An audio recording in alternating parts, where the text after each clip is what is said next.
Praise the lord, హల్లెలూయా. బాగున్నారా? మరొకసారి దేవుడు ఇచ్చిన అవకాశాన్ని బట్టి దేవునికి వందనాలు చెల్లిస్తున్నాను. మరి మీరందరూ క్షేమంగా ఉన్నారా? We welcome you all to the hour of prayer, ప్రార్థన గడి అనే కార్యక్రమం ఆహ్వానిస్తున్నాం. మరి వీఆర్ లైవ్ ఫ్రమ్ హైదరాబాద్ నుంచి మీకు లైవ్ ఇస్తున్నాం ప్రతిరోజు. దేవుడు మహాకృప బట్టి ఈరోజు తన వాక్యంని మనకి ధ్యానిస్తానికి, తన సన్నిధిలో మనం తన వాక్యం వినటానికి ఎంతో దయను ప్రభు చూపించాడు. ఏమండి, అలసిపోయారా? ఆఫీస్కి వెళ్ళి అలసిపోయారా? స్కూల్కి వెళ్ళి అలసిపోయారా? కాలేజీకి వెళ్ళి అలసిపోయారా? ఇంట్లో పనులు చేసుకుని అలసిపోయారా? కొంతసేపు దేవుని వాక్యం వినండి. నూతన బలము, నూతన శక్తి, నూతన మార్గము మనకు కలుగు చేస్తాడు. దేవుని వాక్యము ఈరోజు మనుషులు వినటానికి ఇష్టపడతలేదండి. ఇంత విచారం ఏంటంటే, ఈరోజు క్రైస్తవ లోకములో ఒకప్పుడు వాక్యము, ప్రార్థన అనే ఉండే ఇంపార్టెన్స్ ఈరోజు సంఘములో ఇస్తలేదండి. ఎంత విచారకరం. అందుకే ఈరోజు క్రైస్తత్వం ముఖ్యంగా మన దేశంలో చల్లారిపోతుంది. పేరుకి తగ్గట్టు ఏమండి, క్రైస్తవులుగా మనం లేమండి. క్రైస్తవుడు అంటే క్రీస్తు శిష్యుడు, క్రీస్తుని వెంబడించువాడు. ఈరోజు మోకాల ప్రార్థన మర్చిపోయాం. వ్యక్తిగతంగా దేవుని వాక్యం చదువుతూ మర్చిపోతున్నాం. ప్రభు సన్నిధిలో తన మాటలు మన హృదయంలో చదువుకుని మన హృదయంలో దాచిపెట్టుకుని దాని ప్రకారం గైకుంటూ మనం మర్చిపోతున్నాం. అందుకే మన జీవితంలో మనం ఏది చేసినా సఫలత లేదు. మీకు తెలుసా, ఈ 2023లో మీరు ఏమేమి అనుకున్నారు, ఇంతవరకు ఏం సాధించారు చెప్పండి అంటే మీరే చెప్తారు. మీ ప్రార్థన వారంలో చెప్తున్నాయి. ఏమండి, అప్పులండి, జబ్బులండి, వ్యాధులండి, కష్టాలండి, బాధలండి, ఎందుకు ఎన్ని? మన దేవుడు ఏమన్నా చేతకానివాడా? ఆయన ఏమన్నా ఒక చెక్క రాయ? మన దేవుడు సజీవుడు కదా, మన సమస్యల నుంచి విడుదల ఇవ్వగలిగిన వాడు కదా. మరి ఎందుకు మనం ఇంకొన్ని విడుదల పొందలేకపోతున్నాం? ఎందుకంటే మనం ఆయన గణపరుస్తలేదు కాబట్టి. ఏమండి, ఆయనకి ఇవ్వాల్సిన సమయం మనం ఇస్తలేదు, ఆయనకి ఇవ్వాల్సిన ప్రేమను మనం చూపిస్తలేదు కాబట్టి మన జీవితంలో ఎంతో నష్టపోతున్నాం. ఇప్పటికైనా ఈ రోజుకైనా మనం సరి చేసుకోండి. ఈ రోజు నుంచి అయినా ఒక నిబంధన చేయండి. ప్రభు సన్నిధిలో, దేవుని సన్నిధిలో మీరు వాక్యాన్ని చదువుతూ ప్రార్థన చేసుకుంటూ యథార్థముగా సత్యము జీవితము జీవించారంటే మీ జీవితంలో మీరు దేవుని కృపను పొందుకుంటారు. మరి ఈరోజు ముఖ్యంగా దేవుని వాక్య భాగంను చూద్దాం. మరి నిన్న మనం యాకోబు గ్రంథం 4వ అధ్యాయం కొన్ని వచనాలు మనం ధ్యానించాం. మరి ఈరోజు 6వ వచనం నుంచి మనం ధ్యానిద్దాం. దేవుని వాక్యం వెళ్ళకముందు ఒక చిన్న ప్రార్థన. పరిశుద్ధమైన తండ్రి, దయగల ప్రభా, మరొకసారి నీ పాసండిలోకి వస్తున్నాం. నైనా, ఎక్కడ 2-3 నామన కూడి ఉంటారో వారి మధ్యనే ఉంటానని చెప్పిన యేసయ్య, మా మధ్య నువ్వు రానైనా. ఆత్మస్వరూపైన దేవ, ఇలాగ మేము ఈ ఆన్లైన్ ద్వారంగా అయ్యా మేము కనెక్ట్ అయి ఉండగా దేవా, మా హృదయం ఏకపరచు. నీ వాక్యము వినే మనస్సు మాకు దయచే, గ్రహించుకునే హృదయమును దయచే. నీ గొప్ప కార్యములు, నీ వాక్యములు ఉన్న ఉన్నతమైనవి మేము వీక్షించే నేత్రములు మాకు దయచేనైనా. తండ్రి, నన్ను నీ శిలువ చోట మరుగుపరుచు, నీ రక్తముతో కప్పు, నీ మాటలు నాకు దయచే. ప్రతి పరిస్థితిని నీ ఆధీనంలో ఉంచుకోమని యేసు నామములో అడుగుచున్నాం తండ్రి, ఆమేన్. మరి ఈరోజు యాకోబు గ్రంథము 4వ అధ్యాయము 6వ వచనం చదువుదాం. నేను ఒక లైన్ అక్కడ నేను స్కిప్ చేస్తున్నాను, 5వ వచనం స్కిప్ చేస్తున్నాను, but we have to go forward. So 6వ వచనం చదవండి. అందుచేత దేవుడు అహంకారులను ఎదిరించి దీనులకు కృప అనుగ్రహించును. మేబీ 5 కూడా చదవండి. యా. ఆయన మన యందు నివసింపజేసిన ఆత్మ మత్సరపడినంతగా అపేక్షించున అను లేఖనము చెప్పునది. వ్యర్థమని అనుకునుచున్నారా? కాదు గాని ఆయన ఎక్కువ కృపనిచ్చును. అందుచేత దేవుడు అహంకారులను ఎదిరించి దీనులకు కృప అనుగ్రహించును. యా, ఇక్కడ మనం చూసినట్లయితే ఏమండి, do you think the scriptures say without the reason that he is jealous longs for the spirit he has caused to dwell in us. దేవుని ఆత్మ ఏమంటే రోషం కలిగిన ఆత్మ. మీకు ఆల్రెడీ నేను చెప్పాను. ఏమండి, ఒక పురుషుడు తన భార్య హృదయములో తను మాత్రమే ఉండాలనుకుంటాడు. మొదటి స్థానం తనకి, 2వ స్థానం, 3 అలాగా ఒప్పుకోడు. దేవుడు మన హృదయములో తను మాత్రమే ఉండాలనుకుంటాడండి. నేను రోషము కలిగిన దేవుని, దేని రూపముని చేసుకుని దాన్ని సాగిల పడవద్దు. ఆజ్ఞల్లో ప్రధాన ఆజ్ఞ, మొదటి ఆజ్ఞ దేవుని గుణములో దేవుని మనసు మన ముందు అర్థం చేసుకోవాలి. దేవుడు సంఘముని పెళ్లి కుమార్తెతో పోల్చాడు. పెళ్లి చేసుకునే వ్యక్తి ఎవరిని చేసుకుంటాడండి చెప్పండి? ఊర్లో ఉన్న వేషం చేసుకుంటాడా? అబ్బాయిలతో లేకపోతే పిచ్చి పిచ్చిగా ప్రవర్తించే ఆ స్త్రీని వివాహం చేసుకుంటారా? ఏమండి, తను చేసుకునేబోయే భార్య పవిత్రముగా ఉండాలి అని ఆశిస్తాడు ఒక యథార్థమైన వ్యక్తి. మన ప్రభు పరిశుద్ధుడు. పరిశుద్ధుడైన నేను మీరు పరిశుద్ధులుగా ఉండండి అని ప్రభు మనకి ఆజ్ఞాపించాడు. దానికోసము ఆయన మీరు పురుషులైన స్త్రీలైన మనమందరం దేవుడు మనల్ని సంఘముగా నియమించాడు. సంఘములో ఉన్న మనము దేవుడిచ్చిన రక్షణ అంగీని అపవిత్రపరుచుకున్నప్పుడు, ఆయన ఉండే స్థలమును అపవిత్రపరిచినప్పుడు అది దేవునికి కోపమును తీసుకొస్తాం. మనం బైబిల్లో అది అనేక ఉదాహరణలు మనం చూస్తున్నాం. మనకు అన్ని సమయం లేదు, మీరు చదవచ్చు. పాత నిబంధన అంతా అనేక దేవుని ఉగ్రతను ఇశ్రాయేల్ ప్రజలు ఎంత భయంకరంగా అనుభవించారో మనం చూస్తున్నాం. అంటూ ఈ మాట చెప్తూ 6వ వచనం చదవండి. But he gives us more grace. That is why the scripture says, God opposes the proud but shows the favor to the humble. బైబిల్లో దేవుడు తునీకరించిన వారు ఎవరున్నారు చెప్పండి? యాసావు. ఎవరు యాసావు? ఎవరు కుమారుడినా? యాసావు ముందు ఒక ఆయన కయ్యను. యాసావు అబ్రహాం పెద్ద మనవుడు, ఇస్సాకు పెద్ద కుమారుడు. అసలు తండ్రి పోలికలు ఇంత కూడా లేవు. వాళ్ళు తాత పోలిక ఒక్క చుక్క పోలిక కూడా లేదండి. ఏమండి? రెండోది, భ్రష్టుల్లోనే ప్రధాన భ్రష్టు చాలామంది ఉన్నారు. దాని తర్వాత మనం చూడొచ్చు కొంతమందిని. కానీ ముఖ్యమైన వారు సౌలు మనం చూస్తాం. సమూయేలు ఎంత గొప్ప ప్రవక్త. సమూయేలు దేవుని సన్నిధిలో రోధిస్తున్నప్పుడు దేవుడు అంటాడు సమూయేలు దయచేసి సౌలు గురించి నాతో ప్రార్థన చేయొద్దు. సమూయేలు అంత స్ట్రిక్ట్గా, అంత ఏమంటే అసలు దేవుని క్యారెక్టరే మనం చాలాసార్లు మనం వింటుంటాం కదండి. ఆయన దేవుని క్యారెక్టర్ ఏమంటే ఎంత ఒక ప్రేమ కలిగిన వాడు, కనికరం కలిగిన వాడు, క్షమించేవాడు, ఏమండి కృప చూపించేవాడు. ఎన్ని మనం విన్నాం కదండి. దేవుడు ఇలాంటివాడు అలాంటివాడు అన్నీ మనం విన్నాం కదా. కానీ అక్కడ అంటే అసలు ప్రార్థన కూడా చేయొద్దు సమయాలు. నాకు సౌలు గురించి అసలు ఆ మాట చెప్తే నా మాట నాకు ఇరిటేషన్ వస్తుంది. అంటే దేవుడు ఎంతగా సౌలుని ద్వేషిస్తున్నాడు. ఎందుకు సౌలుని ద్వేషిస్తున్నాడు? సౌలులో ఉన్న విశేషత ఏంటి? సౌలు గర్విష్టి అండి. ఎలా చెప్తారన్నా అంటారా? గర్విష్టి దేవుని మాటకు లోపడరు. అహంభావంతో ఉన్నవారు, ప్రౌడ్. సాతానుగాడు వాడు మనసులో అనుకున్నాడట, అందరూ హల్లెలూయా, దేవదూతలన్నీ హల్లెలూయా అంటుంటే ఆరాధన క్వైర్ లీడర్ అయినా దేవుని మహిమకి మధ్యలో నిలబడి దేవదూతలు చూడలేకపోతే ఈయన అడ్డుకున్నాడు మధ్యలో. అడ్డుకుని హల్లెలూయా హల్లెలూయా అంటుంటే ఆ దేవదూతలన్నీ ఈయన పొగుడుతున్నా అనుకున్నాడంట లూసిఫర్ గాడు. మనసులో అనుకున్నాడంట దేవునితో సమూహాన్ని. ఎంత భ్రష్టం అండి. గర్వించాడంట. ఏమండి ఈరోజు ఈ గర్విష్ఠులను మనం చూస్తుంటాం. ఈ గర్విష్ఠులు అండి ఎవ్వరు వాళ్ళని ఏం చేయాల్సిన వాళ్ళే నాశనం అయిపోతారు. ఏమండి ఒక క్యాన్సర్ వచ్చేవాడు చూడండి, వాడి ప్రాణం వాడే పోతాడు. అలాగా ఈ గర్విష్ఠులు కూడా అంతే. వాడు చేతులాడు వాడు బతుకు నాశనం చేసుకుంటాడు. యాటిట్యూడ్ కాదండి. It is not attitude, it's not self respect, it is the proudness.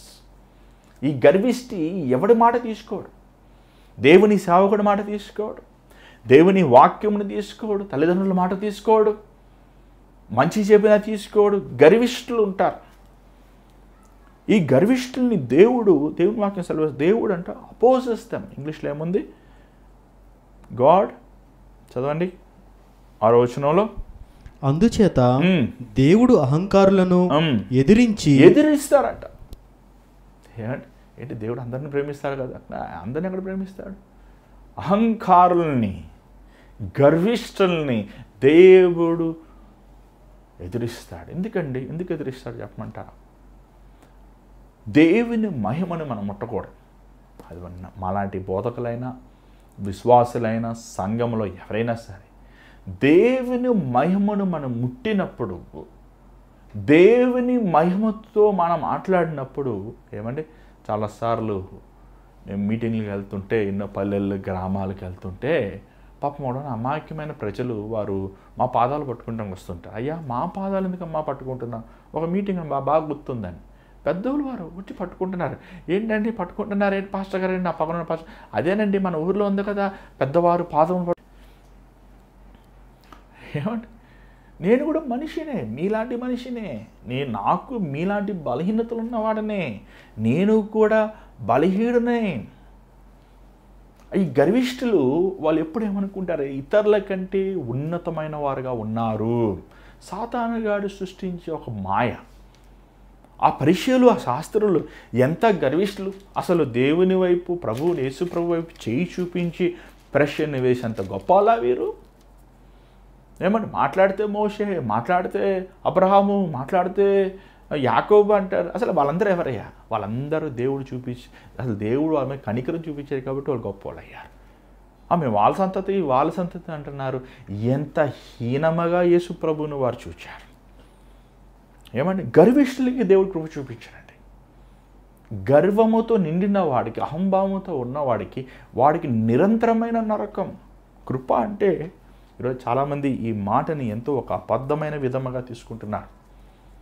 Grace is not licence to sin. కృప పాపము చేస్తానికి లైసెన్స్ కాదు అది. ఏమంటే నేను కృప ఉంది కాబట్టి నేను సీరియల్ తాగుతాను, నేను కృప ఉంది కాబట్టి కృప, grace will stop us from sin. నువ్వు నిజంగా దేవుని కృపను పొందుకున్నవాడు అయితే నువ్వు పాపం చేయవు. నువ్వు కృపను కానీ పొందుకున్నవాడు, దేవుని కృపను పొందుకున్నాడు, మరలా రోత జీవితం జీవించవు. ఆ వ్యభిచారంలో పట్టబడిన స్త్రీతో దేవుడు అంటాడు, నువ్వు పోయి నువ్వు పాపము చేయొద్దు. ఆ 38 సంవత్సరములు ఆ పక్షవాక్తి వ్యక్తితో అంటాడు, నువ్వు వెళ్ళి పాపం చేయి, don't do any more sin. యేసుప్రభు ఆ మాట అంటే మనం చూస్తున్నాం. కృపాకాలంలో ఉన్నాము అని ఈరోజు చాలామంది బోధిస్తున్నారు. దేవునికి స్తోత్రం, బోధించండి, కాదంటలేదు. కానీ కృప ఎవరికి? తరతరములుగా నువ్వు దేవుని వాక్యం ఎరిగిన వాడివి, మీ తాతగారు పాస్టర్ గారు, మీ నాన్నగారు పాస్టర్ గారు, నువ్వు పాస్టర్ గారివే, మళ్ళీ సిగరెట్లు తాగుతావు, సినిమాలు చూస్తావు, పిచ్చి పిచ్చి ఆశాలు వేస్తావు, మళ్ళీ మాట్లాడితే కృప అంటావు. ఏమంటే దేవుని ప్రజ ఎరగిన వారికి, పాపములు నశించే వారికి దేవుడు కృప చూపిస్తాడు. కానీ నువ్వు దేవుని సత్యమును తెలుసు, దేవునిలో ఉన్న బలము, దేవునిలో ఉన్న మాధుర్యం, దేవునిలో ఉన్న గొప్పతనం నువ్వు ఎరిగిన వాడివి, నువ్వు దేవునిలో ఉన్న ప్రేమను ఎరిగిన వాడివి, దేవునిలో ఉన్న ఉన్నతమైన గుణగుణములు ఎరిగిన వాడివి, చిన్నప్పటి నుంచి క్రైస్తవ కుటుంబం పుట్టిన వాడివి, దేవుని వాక్యం పఠించేవాడివి, నీకేంటి? ఏమండి, దేవుడు దీనులకి కృపనిస్తాడు. దీనులు ఎవరు? ఈ దీనులు ఎవరైతే వారి స్థితిని వారు చూచుకుంటారో వారి దీనులండి. పక్కవాడు సంగతి చూసిన వరకు మనం ఎప్పుడు కరెక్టే. ఎదుట ఆమె చూడు, అమ్మో ఆమె చాలా గయ్యాలు, అమ్మో ఈమె చూడు ఈమె పెద్ద వ్యభిచారి, ఆయన చూడు పెద్ద సిగరెట్లు తాగుతుంటాడు, అమ్మో ఆయన పెద్ద దొంగ, ఈయన ఇలాంటి వాడు, ఆయన వాళ్ళు చూసే వరకు వాళ్ళందరి ముందు మనమే బెటర్గా ఉంటాం 100%. కానీ ఎప్పుడైతే నువ్వు బైబిల్ తీసి చదువుతావో, వాక్యం అని అద్దం నువ్వు ఎత్తిపెట్టుకుని చదువుతావో, నీ హృదయంలో ఉన్న గొంట నక్కలన్నీ నీకు కనబడుతుంటాయి. చాలాసార్లు మనం దేవుని ఎదుట తగ్గించుకోము. చూడండి, మనల్ని ఎందుకు మనం పక్కవాడి సంగతి మనకెందుకు? ఎవడికి వాడు దేవుని లెక్క చెప్పుకుంటాం. మన ఒక కుటుంబములో అయినా సరే, ఒక ఇంట్లో ఒక తల్లికి పుట్టిన వారమైనా సరే, ఒక తండ్రి ద్వారంగా మనం పెంచబడినప్పటికీ సరే, ఒక్కరు దేవునికి లెక్క చెప్పుకోవాలి. దేవుడు ఆ స్వేచ్ఛనిచ్చాడు ప్రతి ఒక్కరికి. వీలుంటే ప్రార్థన చేయి, నీకు వీలుంటే నువ్వు ఉపవాసం మొరపెట్టు. అంతేగాని మనం ఇతరులతో పోల్చుకుంటున్నప్పుడు మనకు ఖచ్చితంగా గర్వం వస్తుంది. ఎందుకంటే మన దృష్టిలో ఎప్పుడు ఏమండి, ఇంతవరకు పరిశుద్ధాత్మ ద్వారంగా ఎవరైనా ఒకళ్ళిద్దరు ముగ్గురు అన్నా నేను పాపినన్నా, నేను తప్పు చేశానన్నా, నన్ను నా కోసం ప్రార్థన చేయనన్నా అన్న మాట ఎంతో అది రేర్ వింటాం. అన్న నేను చాలా మంచివాడినా అన్న, వాళ్ళే చెడ్డవాళ్ళన్న అన్న, అసలు జగడం మీద వారే కారణం అన్న వారే అన్న ఇట్లా చేసేసారు నాకు బిడ్డని, ఇలా చేసేసారన్న వారు, ఇతనే అన్న అతనే అన్న అని దూషించే వాళ్ళే మనం ఏంటున్నాం. కృప దేవుడికి దేవుడి కృప ఎవరికి ఇస్తున్నాడంటే దీనులైన వారు. ఏమండి, మన బైబిల్లో మనం చూస్తున్నాం, ఇద్దరు మందిరంకి వెళ్ళి ప్రార్థిస్తున్నారు లూకా సువార్తలో, ఒక శుంకరి ఒక పరిచయుడు. మనకు తెలుసు పరిచయుడు అలా ప్రార్థించాడు. శుంకరి అంటాడు, అయ్యా నేను రొమ్ములు కొట్టుకుంటూ నేను పరలోకం వైపు ఎత్తి చూస్తాను కూడా యోగ్యత లేని వాడని, నేను దుర్మార్గుని ఆయన. తన స్థితిని తను ఒప్పుకుంటున్నాడు. ఆ పరిచయుడు ఏమంటాడు, ఆ వాడికి లాంటి కాదు ప్రభు, వాడంత భయంకరం, నేను ఎంత మంచివాడిని తెలుసా, అంగీలు వేసుకుంటాడు, పొడిగాటి బైబిల్ పట్టుకుంటాడు, అందరూ మీరందరూ పాపులు అంటాడు, అన్ని కబుర్లు మాట్లాడతాడు, కానీ తన హృదయాంతరములో కుళ్ళిన వాసన. ఆ శుంకరికి తెలుసు దేవుడు తన పై రూపము కాదు చూచేది, తన హృదయం అంతరములో ఉన్న దుర్మార్గతనం.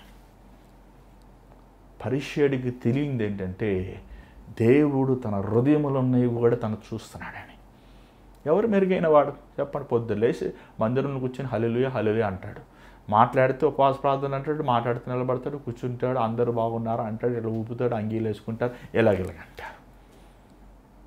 శుంకరి పాపి దుర్మార్గుడు రొమ్ము కొట్టుకున్నాడు, వచ్చాడు, ఏడ్చాడు, కన్నీరు కాచాడు, క్షమాపణ పొంది వెళ్ళిపోయాడు. ఎందుకంటే దేవుడు తనను తగ్గించుకున్నాడు. అయ్యా నేను పరలోకం వైపు ఎత్తు చూస్తానికి కూడా అర్హత లేదు.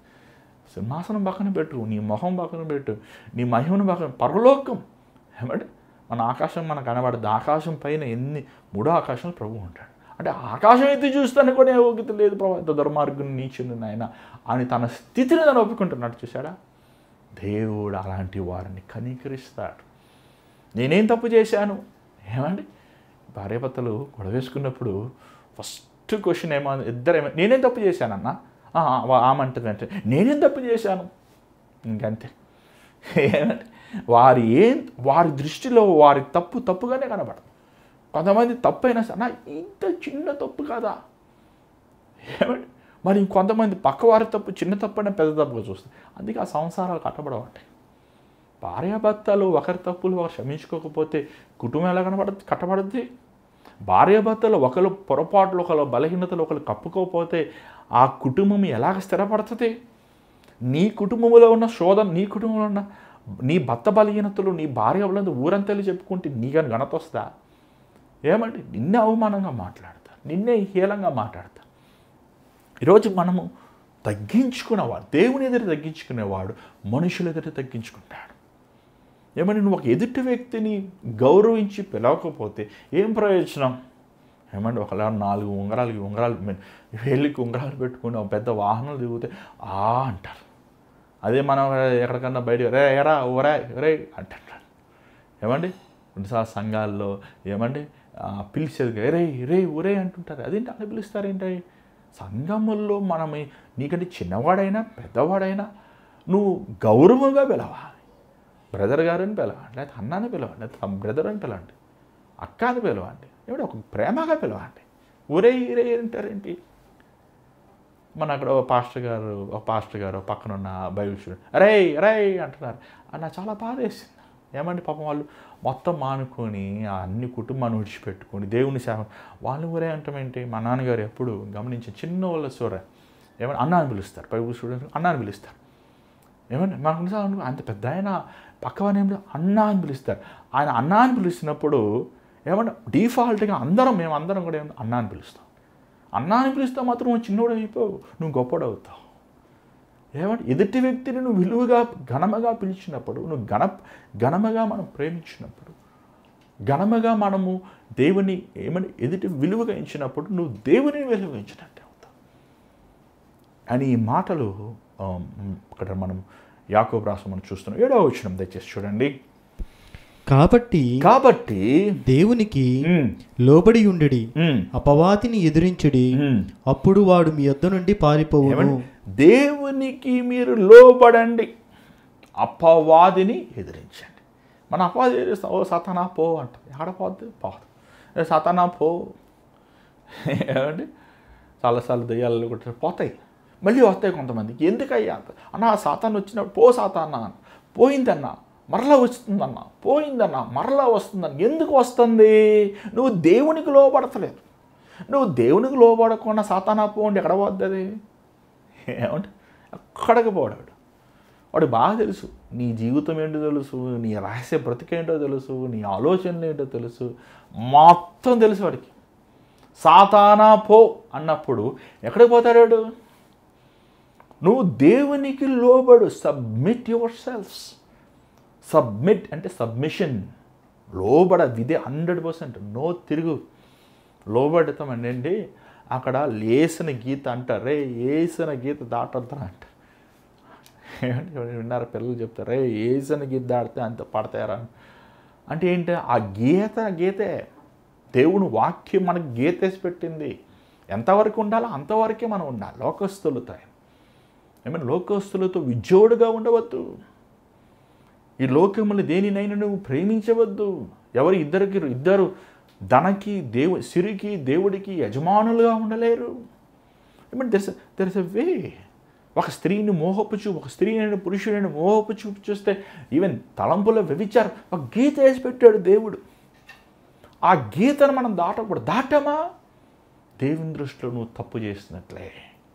ఆ తప్పును ఒప్పుకోవాలి, పాపం ఒప్పుకోవాలి, అతిక్రమం ఒప్పుకునేవాడు కనికరం పొందుతాడు. ఒప్పుకోకుండా దాచిపెట్టేవాడు ఆకానువాడు దేవుని ఉగ్రతను పొందుతాడు. ఆకాను ఒప్పుకున్నాడు, అయ్యా ప్రభా క్షమించయ్యా, సారీ అయినా మోషే మామ క్షమించాను అన్నాడు. కానీ ఎప్పుడు ఒప్పుకున్నాడు? పట్టబడ్డగా ఒప్పుకున్నాడు. పట్టబడ్డగా ఒప్పుకుంటే ఏం ప్రయోజనం? రాళ్ళు వేసి అందరిని కొట్టి వాళ్ళు వంశం అంతా కొట్టి చంపేశాడు. ఏమంటే మనం లోబడాలి, దేవునికి లోబడాలి. దేవుని వాక్యం చూడండి. మనుషులు రోజు క్రైస్తవులు ఏమంటే బాధలు వస్తాయి, కష్టాలు వస్తాయి, అన్నా ఫోన్ చేసి ప్రార్థన చేయండి అన్న, ప్రార్థన చేయండి. ఇదేంటి ప్రభా? ఏమండి చివరికి దోమలు కొట్టేవాళ్ళలాగా, ఈగలను కొట్టేవాళ్ళలాగా, ఏమంటే ఆ స్వీట్లు కొట్టులో ఆ జిలేబీలో ఈగలు వాళ్తే ఉంటాయి. పాపా కొట్టాడు హీ హీ అంటే ఆయన పోతాయి, మళ్ళీ వస్తాయి హీ హీ. ఈరోజు పాస్టర్లు ఇలా అయిపోయారు. చివరికి ఈగలను కొట్టేవాళ్ళ, వెళ్ళిపో ప్రార్థన చేస్తే కడుపు నొప్పి పోయింది, మళ్ళీ ప్రార్థన చేస్తే దెయ్యం పోయింది, మళ్ళీ ఇదేంటమ్మా? ఎంతకాలం ఇలా ఈగలు కొట్టాలి? ఎందుకు వస్తుంది అసలు ఈగ నీ దగ్గరికి? ఎందుకు వస్తున్నాడు సాతాను? ఎందుకు వస్తుంది? దెయ్యం పడుతుందా? ఎందుకు నీలో చీకటి ఉంది? ఎందుకంటే నీలో అవిధేయత ఉంది కాబట్టి, పాపం ఉంది కాబట్టి. పాపము సాతాన సంబంధమైనది. పాపము నీలో ఉన్నప్పుడు అపవాది has all the legal right. నీలో పాపం ఉన్నప్పుడు సాతాను గాడు దేవుడితో చెప్పగలదు, వాడు పాపం ఉంది, అది నాది, నేను వాళ్ళు ఉంటాను.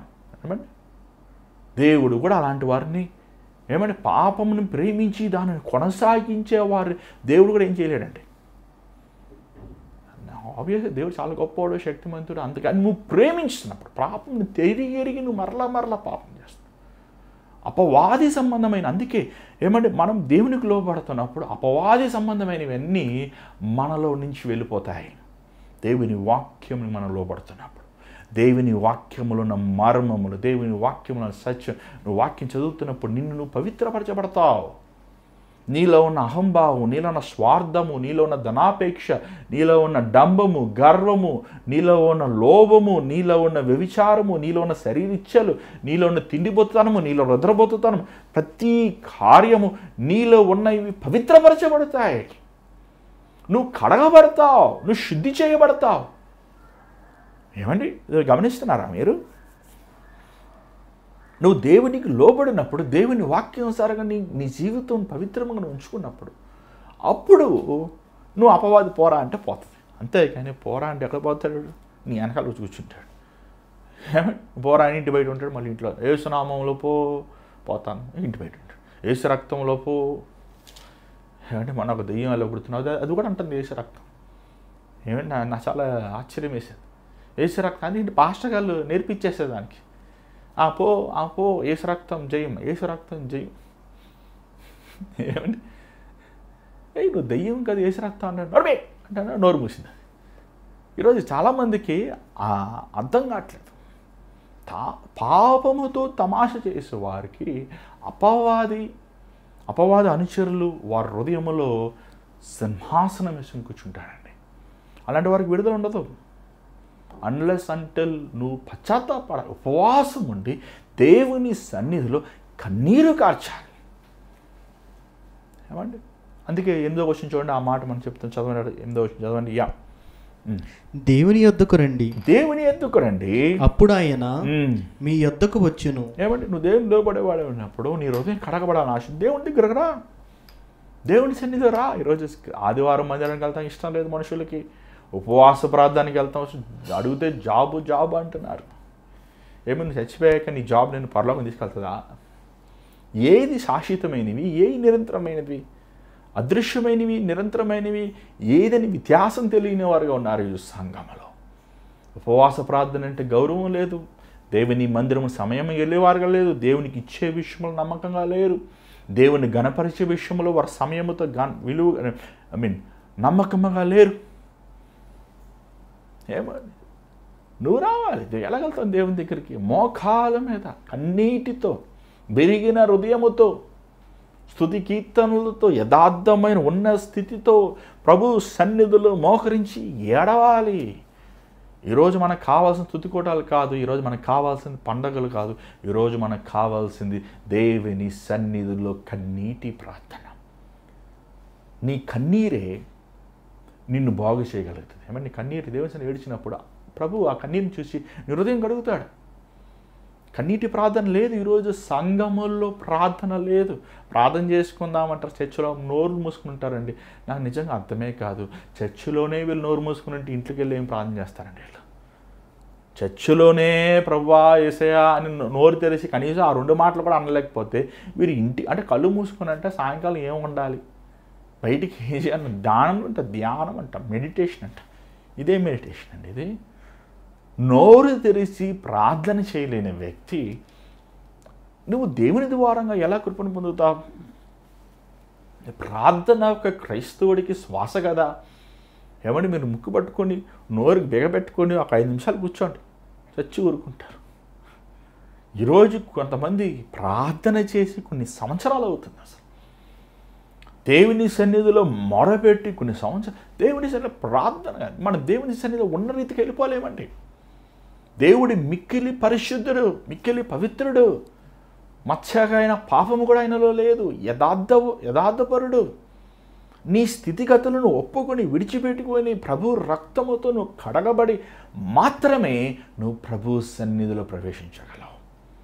ఆ కృప నువ్వు పొందుకున్నావా? ఆ కనికరము నువ్వు పొందుకున్నావా? దాని తర్వాత చూడండి, దాని తర్వాత ఎక్కడి నుంచి ఆపాడు అక్కడి నుంచి చదవండి. పాపులారా మీ చేతులను శుభ్రం చేసుకోండి. దిమనస్కులారా, ఏంటంటే చేతులు శుభ్రం చేసుకుని శానిటైజర్ కడుక్కుంటాం కాదు. ఈ కరోనా వచ్చినప్పుడు ఎన్నిసార్లు కడుక్కున్నారో పాపం, తోలు ఊడిపోయేలా కడుక్కున్నారు కొంతమంది. ఏమైనా ఒక ఆయన అన్నాడు, అదే అలవాటు అయిపోయిందన్న. 5 నిమిషాలు వస్తారంట, శానిటైజర్ వేసుకొని కడుక్కుంటూనే ఉంటాడంట. శానిటైజర్ డబ్బాలు అయిపోయినాయి. చివరికి ఏమైంది తెలుసా? ఆయన కరోనా కూడా వచ్చింది. చేతులు అంటే ఈ చేతుల ద్వారా ఎన్ని దుర్మార్గమైన పనులు చేస్తున్నాం మనం, ఎన్ని మోసమైన పనులు చేస్తున్నాం, ఎంతమందిని హానిపరుస్తున్నాం. ఈ చేతుల ద్వారా మనము ఏమంటే కొంతమంది చేతులు చూస్తే, మీ చేతులు చూడండి, మీ చేతులు చూస్తే మీ పాపాలు కనబడతాయి. చేతులు కడుక్కోండి అంటే ఈ చేయి కడుక్కోవడం కాదు, ఈ చేతుల వెనకాల ఈ చేతులు చేసిన క్రియలు, దుర్మార్గమైన వ్యసనములు, పాపములు, అపరితత. శానిటైజర్తో కాదు, శానిటైజర్ కడుక్కుంటే పోదు. ఏమండి యేసు ప్రభు రక్తముతో కడుక్కోండి. ఏమండి పాపులారా మీ చేతులు కడుక్కోండి. యేసు ప్రభు రమ్మంటున్నాడు, రండి. కానీ పాపిగా ఉన్నవాడు ఏమంటే యేసు ప్రభు మన బైబిల్లో మనం చూస్తున్నాం, ఆయన పాపులతో ఏమండి నివసించారండి. మీరు తెలుసా? యేసు ప్రభు దగ్గర పాపులుగా నివసించారు, కానీ వారి పాపము నుంచి విడుదల పొందారు. ఒకటి, యేసు ప్రభు పాపం చేయలేదు. రెండోది, పాపులు పరిశుద్ధులయ్యారు. The sinners have become saints. పాపులు యథార్థపరులయ్యారు. పాపిగా లేడు, జక్క ఇంటికి వెళ్ళాడు, ప్రధాన పాపి. అయ్యా నేను పాపిని అన్నాడు. యేసుప్రభుని చూచాడు, ఇంకేం యేసుప్రభు మాట్లాడలే. ప్రభా నేను సోఫా సెట్ ఇచ్చేస్తాను, డైనింగ్ టేబుల్ ఇచ్చేస్తాను, అన్నీ ఇచ్చేస్తాను ప్రభా, నాకేం వద్దునాయన, నా తప్పును నీ ఎవరిదిగా అన్యాయంగా తీసుకున్నాను, 4 రెట్లు ఇచ్చేస్తాను ప్రభా, నాకు నువ్వు ఇచ్చావు, నాకు నువ్వు ఉన్నావయ్యా. అందుకే ప్రభు అన్నాడు, ఈ దినము ఈ ఇంటికి రక్షణ కలిగింది. They received salvation. ఎప్పుడైతే వారి పాప జీవితమును వారు యథార్థముగా దేవుని దగ్గర ఒప్పుకుని విడిచిపెట్టారు. ఏమండి ఈరోజు చూడండి, నేను పాపిని, నన్ను క్షమించుకుంటే క్షమించుకో, లేకపోతే పో. I accept Jesus as a personal saviour అంట. ఎంత పర్సనల్ సేవియర్ అంటే ఏంటంటే ఇది పర్సనల్ బ్యాంక్ అకౌంటా? ఏమంటే నువ్వు అవడమండి, మనం అవడమండి దేవుడిని యాక్సెప్ట్ చేస్తాను. అసలు ఆయన మనల్ని యాక్సెప్ట్ చేయాలి, ఆయన మనల్ని అంగీకరించాలి. ఈ పర్సనల్ యాక్సెప్టెన్స్ కరెక్ట్ కాదు. ఏమని మేము ఒకళ్ళు చాలామంది అంటుంటారు మేము సీక్రెట్ క్రిస్టియన్స్ అండి. అంటే ఏంటండి అంటే మేము ఇంట్లో ఎవ్వరికి తెలియదండి. ఎంతకాలం యేసుప్రభు నీకులాగా సీక్రెట్గా గదిలో చచ్చిపోయాడా?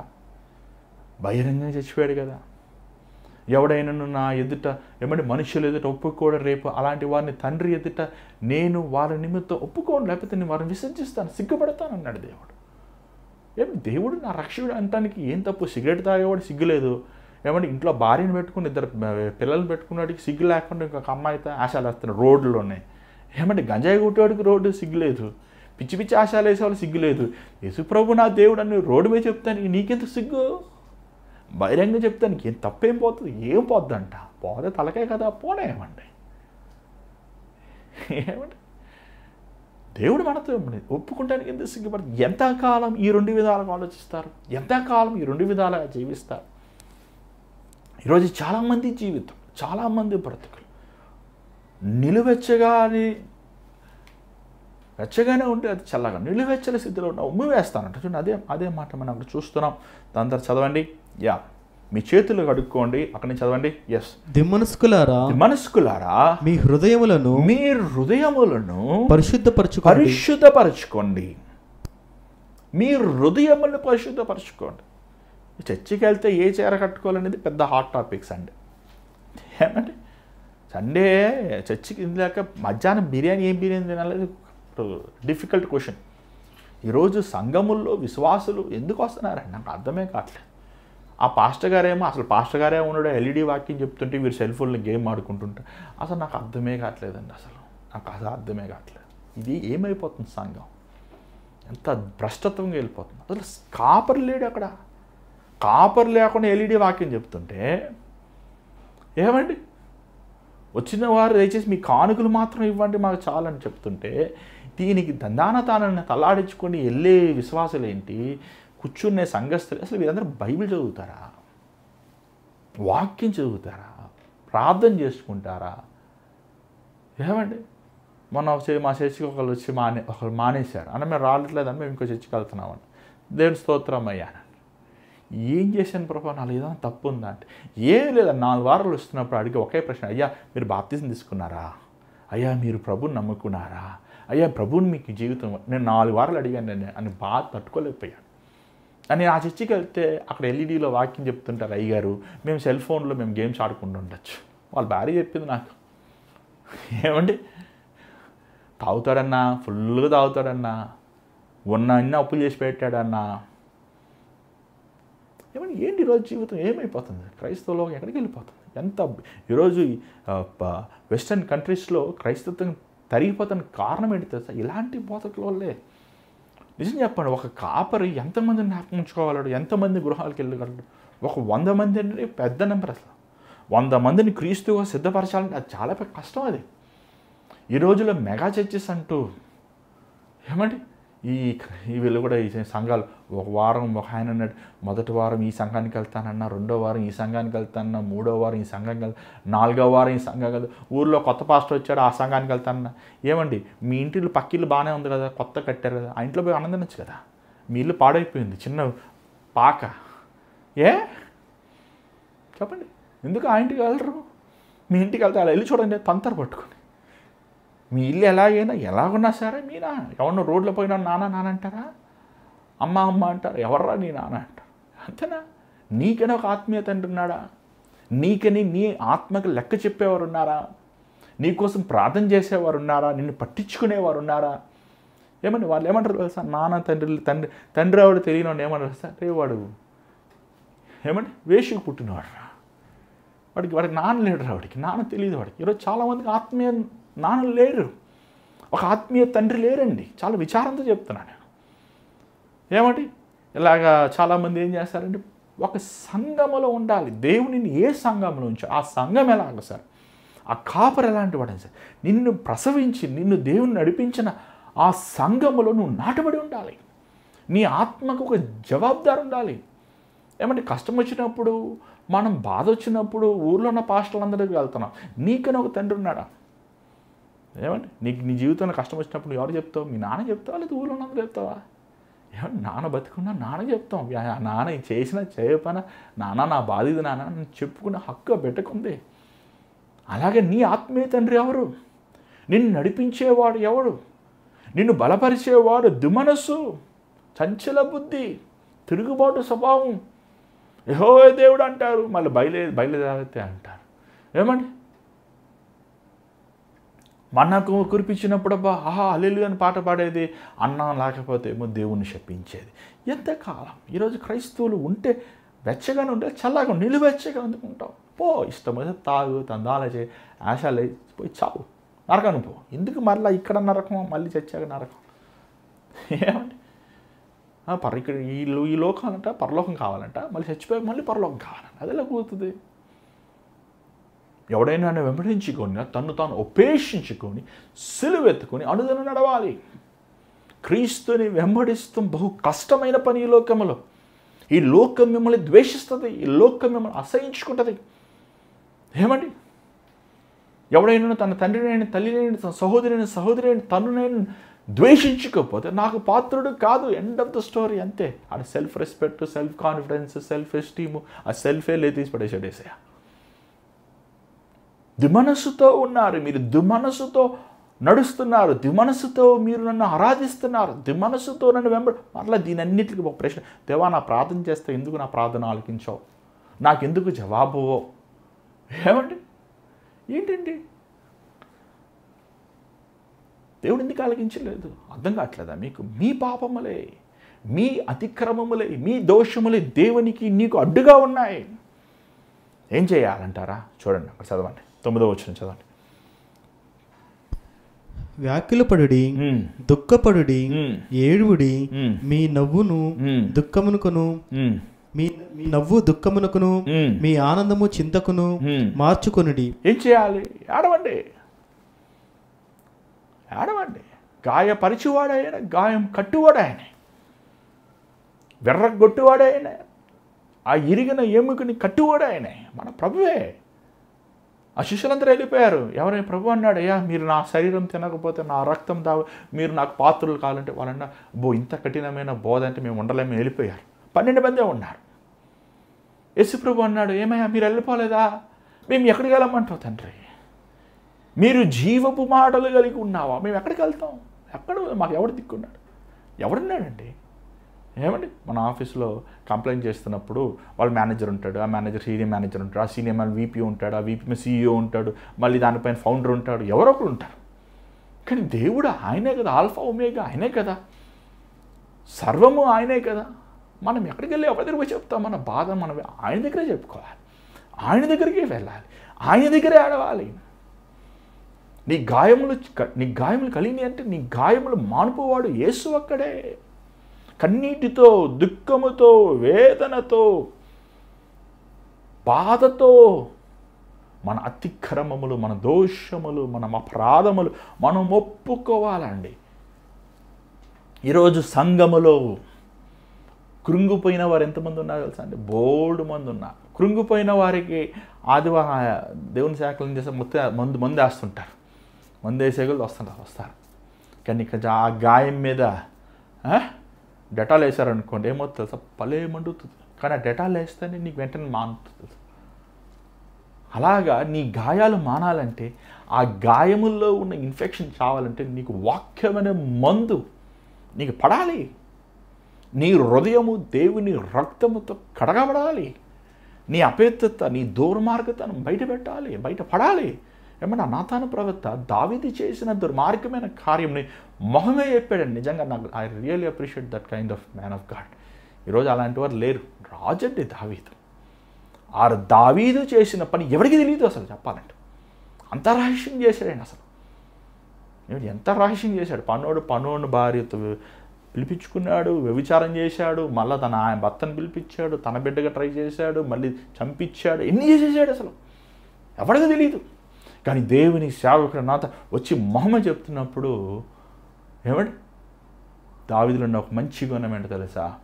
దేవుని సేవకుని ఏమి చేయలేదు. నాతాను ప్రవక్తను ఏమనలేదు తెలుసా, నేరుగా దేవుని సన్నిధి తెలుసు నాతాను దావీదుకి దేవుడు తన సేవకుడు తన పాపం బయటపెట్టాడని. ఈరోజు దేవుని సేవకు నీ పాపం బయటపెట్టినప్పుడు నువ్వేం చేయాలి? నువ్వు ఓడరా నాకు చెప్తానికి, అవన్నీ వచ్చులే అవన్నీ తెలుసు అంటావా? లేకపోతే దేవుని పాద సన్నిధిలోకి వెళ్ళి పశ్చాత్తాపడతావా, రోధిస్తావా, కన్నీరు కారుస్తావా? ఎందుకు ఈరోజు మన గృహములో శాపం? ఎందుకు ఈరోజు మన గృహములో అప్పులు, అనారోగ్యాలు, జబ్బులు, వ్యాధులు, పోరాటాలు, కన్నీరు ఎందుకు? మన దేవుడు చచ్చినవాడా? మన దేవుడికి చేతులు కాళ్ళు లేవా? మన దేవుడు మనల్ని కాపాడలేడా? లేకపోతే మన జీవితం సరిలేదా? ఈరోజు మన జీవితం సరిచేసుకోవాలండి, మన బ్రతుకుని సరిచేసుకోవాలి. ఏమండి అంటూ 10వ వచనం ఒకసారి చదవండి దయచేసి. ప్రభు దృష్టికి మిమ్మల్ని మీరు తగ్గించుకోండి. అప్పుడు ఆయన చాలా ఆపండి. ప్రభు దృష్టికి ఎలా తగ్గించుకుంటాం? ఇలాగలా వంగిపోతాం, అది కాదు తగ్గింపు. ఏమండి తగ్గించుకోండి. ఆహాబ్ అంట తను చేసిన తప్పుకి బట్ట చింపుకున్నాడంట. దేవుడు అన్నాడు సరేలే అయ్యా, ఆయన పశ్చాత్తాపడ్డాడు. తగ్గించుకోండి, రోధించండి. నినివే పట్టణస్థులు పాపం చేసినప్పుడు వారిని గురించి హెచ్చరించినప్పుడు ఎలా తగ్గించుకున్నారు? వారు ఏమంటే గోనుపు వస్త్రములు ధరించుకొని బూడిదలో కూర్చొని ఏడ్చారు వారి పాపం. ఎవడవరా నువ్వు యోనా, నీకు ఎందుకురా అని చెప్పి మనం కొట్టలేదు, యోనాని కొట్టలేదు. అసలు నేను చెప్పేది నిజమా అబద్ధమా అని ప్రశ్నించలేదు. పిల్లలతో జంతువులు అందరూ బూడిదలో కూర్చొని వారి పాపముల నిమిత్తము ఒకే మెసేజ్. యోనా ఆశ ఏంటంటే వాళ్ళందరూ చావాలని. అందుకే వెళ్ళలేదు ఆయన, తర్షీషు వెళ్ళాడు ఆయన, నినివే కాలం అంటే. కానీ ఒకే మెసేజ్, 40 దినములు దేవుని ఉగ్రత, 40 దినములు దేవుని ఉగ్రత, 40 దినములు దేవుడు ఉగ్రత, అంతే అండి. ఒకే ప్రసంగం. ఏమని కానీ వినిన ప్రతి ఒక్కడు బూడిదలో కూర్చుని వారి పాపములు అపరాధములు ఒప్పుకున్నాడు. అందుకే బాధపడ్డాడు పాపం. 40 దినాలు వెయిట్ చేశాడు మనోడు బయటికి వెళ్ళి. ఏంటి ప్రభా నేను చెప్పాను జరగలేదు, 41 దినం వచ్చేసింది, 42వ దినం వచ్చేసింది, 43 వచ్చేసింది, 50, 60 వచ్చే, అసలు చంపలేదు ఏంటి వెళ్ళి? మీరు చావాలని చెప్తలేదు ఈ మాటలు, మీరు బ్రతకాలని చెప్తారు. మీరు పశ్చాత్తాపం ఒకే మార్గం అండి. ఒకటే ఒక క్రైస్తవుడి జీవితంలో సంపూర్ణమైన క్రీస్తు కృపను పొందుకోవాలంటే క్రీస్తు శక్తిని, క్రీస్తు బలమును మనము పశ్చాత్తాపడాలి. దేవుడు ఎక్కడ పరిశుద్ధత ఉందో అక్కడే ఉంటాడు, ఎక్కడ దీనత్వం ఉందో అక్కడే ఉంటాడు, ఎక్కడ తగ్గించుకుని వారి అతిక్రమలు దోషములు ఒప్పుకుంటారో అక్కడే నివసిస్తాడు ఆయన. ఆయన పవిత్రుడు, ఆయన గుణము మారదు. ఈరోజు నీ జీవితం దేవునికి ఇస్తావా? నీళ్ళు తగ్గింపు ఉందా? నువ్వు గర్విష్టమైతే దేవుని సన్నిధిలో మోకరించలేవు, నువ్వు దేవుని సన్నిధిలో రాలేవు, కూర్చోలేవు, దేవుని వాక్యం వినలేవు. ఇప్పటికైనా నువ్వు ప్రభు వైపు తిరుగుతావా? సౌలుని దేవుడు కోరుకున్నాడు. గాడిదలంటే వెళ్తున్న సౌలుని రాజుని చేసేది మామూలు విషయం కాదండి. అది మామూలు విషయం కాదు, అసలు చాలా గొప్ప ఘనమైన విషయం. అది గాడిదలమ్మటే వెళ్తున్న సౌలుని రాజుని చేశాడు దేవుడు, అభిషేకించి మారలా. ఏమండి కానీ తన బుద్ధి మారలేదు తెలుసా. గాడిద తిరుగుబాటు చేసేది, తిరుగుబాటుతో చేసేవారితో తిరిగాడు. ఆ బుద్ధితోనే దేవుని ఎదుట తిరగబడ్డాడు, భ్రష్టుడైపోయాడు. ఈరోజు నీ జీవితం అలాగే కొనసాగిస్తావా లేదా దేవుని వైపు తిరుగుతావా? దయచేసి ఉంచని ప్రార్థన చేద్దాం. పరిశుద్ధమైన తండ్రి దయగల ప్రభువా, మేము ఏ పాటి వారమయ్యా? మేము మట్టి మేము ఎరిగిన వాడివి. మా ఆయుష్ పొద్దుట వివసించి సాయంకాలం వాడిపోయే లాంటి చెట్టు లాంటిదయ్యా, పువ్వు లాంటిదయ్యా. దేవా మా మీద కనికరం చూపించాయా? మాలో ఏ మేలు లేదు, మాలో ఏ మంచి లేదయ్యా. తలంటి నుంచి అరి పాదముల వరకు మేము చెడిపోయిన వారమయ్యా, అపవిత్రమైన వారమయ్యా. అయ్యా నీ అమూల్యమైన నీ విలువైన సిలువ రక్తముతో మమ్మల్ని కడుగు నాయనా.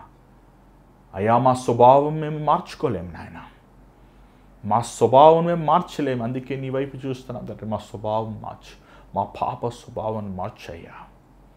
మా హృదయంని కడుగు నాయన. మమ్మల్ని నీ వాక్యం సారిగా జీవించేవారు మమ్మల్ని చేయనైనా. నువ్వు ఆశించే పరిశుద్ధత మాకు దయచేయనైనా. మాకు శక్తి లేదు ప్రభా, బలహీనము నాయన. నీ బంగార గాయపడిన పాదం పట్టుకుని వేడుకుంటున్నామయ్యా. మమ్మల్ని బలపరిచిన స్థిరమైన మనసు దయచేయి, స్థిరమైన దృష్టి దయచేయి, స్థిరమైన ఆలోచనలు దయచేయి, చంచల బుద్ధి మాలోంచి తీసివే ప్రభా. ఈరోజు నీ వాక్యం ఏంటంటే నీ బిడ్డలను చూడాయి, ఎవరైతే వారి హృదయంలో సమర్పించుకుని ఒక తీర్మానం చేస్తున్నారో వారితో నువ్వు మాట్లాడు ప్రభా. నీ చేతి మీద రేపు కలుసుకుంటాను, కృప చూపించమని యేసు నామములో అడుగుచున్నాం తండ్రి, ఆమేన్. దయచేసి గమనించండి, మరి రేపు యాజ్ యూజువల్గా మనం ఇదే అవర్ ఆఫ్ ప్రేయర్ కార్యక్రమం కలుసుకుందాం. మరి ఆదివారం ముఖ్యమైన గమనిక, ఆదివారము Sunday R3 icon banquet AC హాల్లో మరి ఆరాధన జరుగుతుంది. ఈ ఆరాధన హైదరాబాద్లో ఉందండి. నేను హైదరాబాద్ నుంచి మాట్లాడుతున్నాను. రోజు చాలామంది నేను చెన్నైలో ఉన్నాను అనుకుంటున్నారు. నేను చెన్నైలో లేను, హైదరాబాద్లో ఉన్నాను. సో హైదరాబాద్ నుంచి నేను మాట్లాడుతున్నాను. రోజు లైవ్ మీకు హైదరాబాద్ నుంచి ఇస్తున్నాను. సో దేవుని మహాకృప బట్టి హైదరాబాద్లో ఒక ఇంట్లో స్టార్ట్ చేస్తాం. దేవుడు కృప చూపించాడు. మరలా ఇప్పుడు హాల్ ఒకటి తీసుకున్నాం అద్దెకి.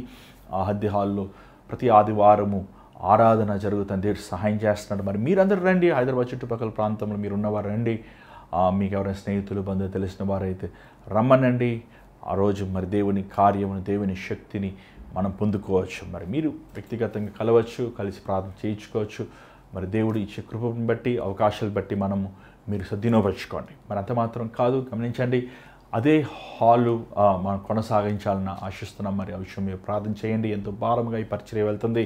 మరి దేవుడు కృప చూపించేలాగా, ముఖ్యంగా రోజు అవర్ ఆఫ్ ప్రేయర్ కార్యక్రమంతో పాటు అనేక పరిచర్యలు దేవుడు ఇచ్చాడు. ముఖ్యంగా నాకు ఇచ్చిన పరిచర్య ఏంటంటే వ్యక్తిగతమైన పరిచర్య, 1-on-1. ఏమండి, అనేక మంది వారు ప్రార్థన విన్నపముల కొరకు ప్రార్థిస్తాం, వారిని బలపరుస్తాం, దేవుని చిత్తం గ్రహించుకునేలా వరకు నడిపిస్తానికి దేవుడు సహాయం చేశాడు. సో ఈ విషయముల్లో, పరిచర్య విషయముల్లో మీరు ప్రార్థన చేయండి. ఎవరైనా దేవుడు మిమ్మల్ని ప్రేరేపిస్తే ఈ పరిచర్యలో పాల్పొందాలని ఆశిస్తే మీ గ్రూపులు మీ వివరాలను పంపించవచ్చు. స్క్రీన్ మీద కనబడుతున్న